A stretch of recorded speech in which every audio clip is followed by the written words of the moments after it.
italiani non conoscono nemmeno chi abita la porta accanto, circa il 61% della popolazione, tanto che la sociologia sta studiando questo recente fenomeno che prende il nome di asocialità condominiale. Forse la pandemia un pochino ci ha aiutati, ma sottovalutato o ignorato di proposito, il galateo del condominio è invece indispensabile per una sana e civile convivenza. Iniziamo dal saluto. Se salutare è un piacere, rispondere è un dovere. Questa regola vale un po' dovunque, ma non dimentichiamolo mai tra le mura di casa. Meglio ancora se fatto in maniera sincera e spontanea, accompagnato da un sorriso. Legate al saluto sono senza dubbio le presentazioni. Cosa vuol dire? Quando si arriva in un nuovo condominio, infatti, è bene presentarsi a tutti i vicini, scusandosi anche in anticipo per eventuali rumori o fastidi che verranno creati durante il trasloco.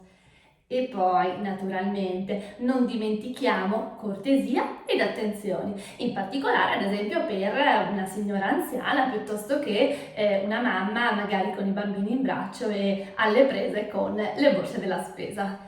Un tema decisamente molto delicato riguarda i rumori. Sicuramente il regolamento condominiale, che tra parentesi ricordo è molto importante da leggere per evitare incomprensioni, prevederà i cosiddetti orari di riposo, ma quelli in cui insomma evitare gli schiamazzi o diciamo i rumori molesti. In linea di massima è bene comunque evitare i rumori che disturbino il nostro vicinato, come ad esempio urlare o parlare ad altissima voce, magari sia normalmente ma in particolare vicino alle finestre, oppure camminare con tacchi o scarpe rumorose o accendere televisione o musica ad alto volume. E poi parliamo di privacy. Non è GDPR, ma è privacy di condominio. Ok, dare il benvenuto ai vicini in maniera magari così calorosa per farli sentire benvoluti, ma ricordiamo il rispetto degli spazi di ciascuno. Lo stesso dicasi per cercare di evitare inutili pettegolezzi e, peggio ancora, inutili discussioni magari per banalità. Meglio, come dicevamo poco fa, conoscere bene il regolamento di condominio in modo tale da rispettare spazi e regole che lo stesso ci impone. Un'altra nota dolente riguarda i balconi, che a volte vengono dimenticati, quindi evitiamo di buttare qualsiasi tipo di rifiuto di mozziconi o quant'altro dalla, balconata, e anche facciamo attenzione all'acqua che può scolare dalle condotte o anche l'acqua magari dei fiori nei poggioli. E poi in ascensore, vale sempre la regola di lasciar scendere prima di salire.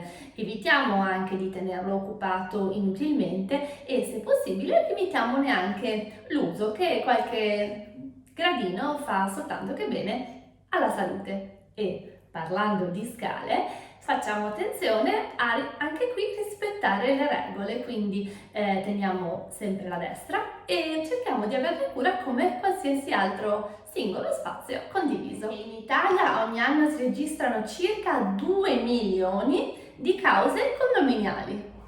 Già, è un numero piuttosto elevato, quindi direi che è bene rispettare le regole base delle buone maniere di condominio, che come sempre ricapitoliamo per finire con le 5 pillole. Quindi ricordiamo il saluto, il rispetto, la privacy e la cortesia, e soprattutto l'evitare discussioni inutili. Io vi ringrazio e vi aspetto come sempre al prossimo appuntamento, sempre sui nostri canali social o sul nostro canale YouTube. A presto, ciao!